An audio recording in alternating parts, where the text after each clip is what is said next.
আসসালামু আলাইকুম, সবাই কেমন আছেন? আশা করি আল্লাহর রহমতে সবাই ভালো আছেন। আজকে আমি আপনাদের জন্য খুবই সাদাসিধে কিন্তু দারুণ মজাদার একটি রান্না করতে যাচ্ছি।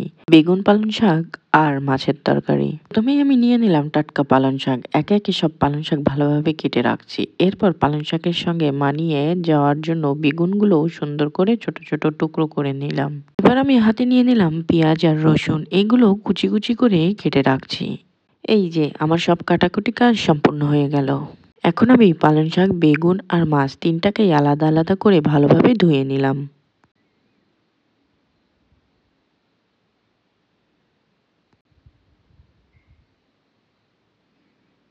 মাছগুলো ধোয়া হয়ে গেলে তাতে লবণ আর হলুদ মাখিয়ে কিছুক্ষণ রেখে দিলাম যাতে মাছের ভেতরে ভালোভাবে ঢুকে যায়। এইদিকে আমি তৈরি করছি আজকের তরকারির বাটা মশলা। এক এক করে নিয়ে নিচ্ছি পেঁয়াজ, সরিষা, জিরা আর কাঁচামরিচ। প্রতিটা উপকরণ ভালোভাবে বেটে নিচ্ছি। ভিডিওটি সম্পূর্ণ দেখার অনুরোধ করছি। এই যে আমার বাটা মশলা তৈরি হয়ে গেল। এবার চুলায় চড়ালাম কড়াই।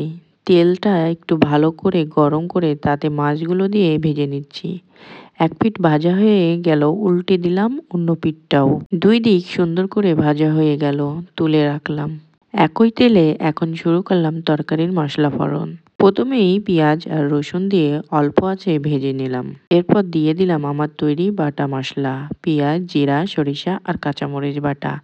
একটু পানি দিয়ে ভালো করে নেড়ে চেড়ে মশলাটা ভাজলাম। এবার তাতে দিয়ে দিলাম হলুদ আর লবণ স্বাদ মতোই। মশলা ভালো করে ভাজা হয়ে গেলেই প্রথমেই দিয়ে দিলাম পালং শাক, ঢেকে একটু রেখে এরপরে দিয়ে দিলাম বেগুন।